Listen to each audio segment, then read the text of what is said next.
In this lesson, let's continue with attack surface reduction capabilities demonstration.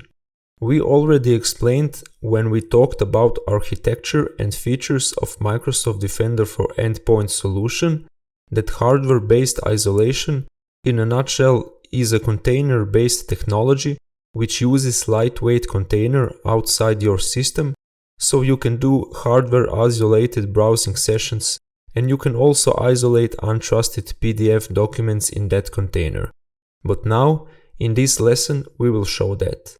In Microsoft Defender for Endpoint solution, hardware-based isolation is achieved with Microsoft Defender Application Guard and can be installed on end users' machines in various ways, like PowerShell and other.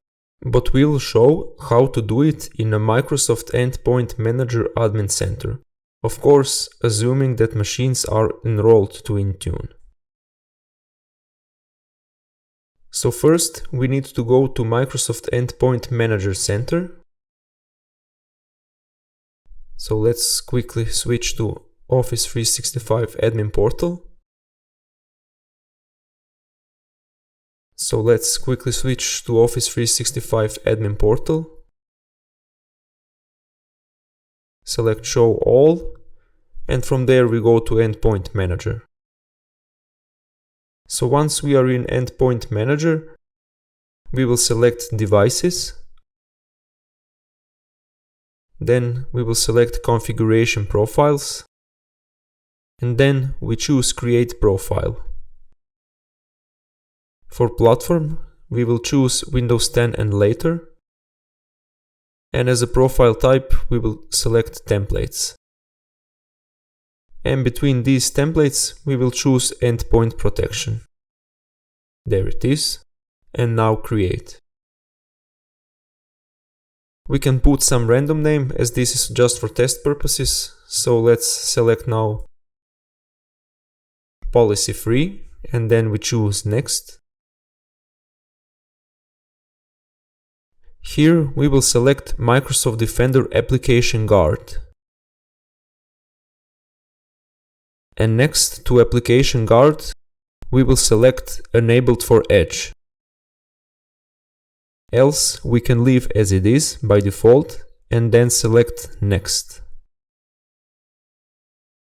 For these demonstration purposes, we will assign this to all devices enrolled in Intune. And then select Next and Next until Create. And now with Create, we have deployed on selected devices Application Guard that will isolate untrusted websites in a virtualized container, as we already explained, and separate them from the rest of the system. On top of these capabilities, let's see something more granular: how controlled folder access can prevent untrusted applications from accessing protected folders. Let's create a new rule to show that. So again, in Microsoft Endpoint Manager Portal, on Devices, we go on Configuration Profiles and select Create Profile.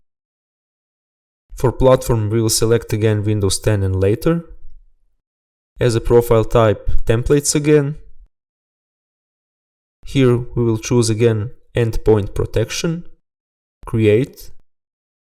We will put some random name, let's say Policy 4 this time.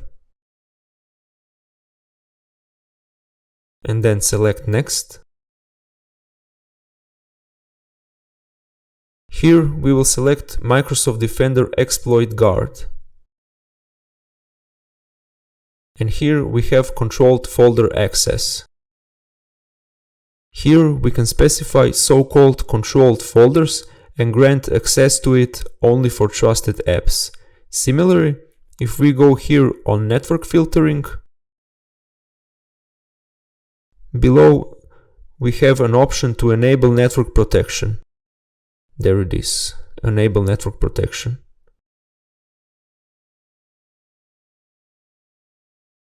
Here we have an option to enable network protection for devices on which we will deploy this policy. That setting will block access to low-level internet destinations or to say block all outbound traffic to potentially dangerous destinations. And that's it for this lesson.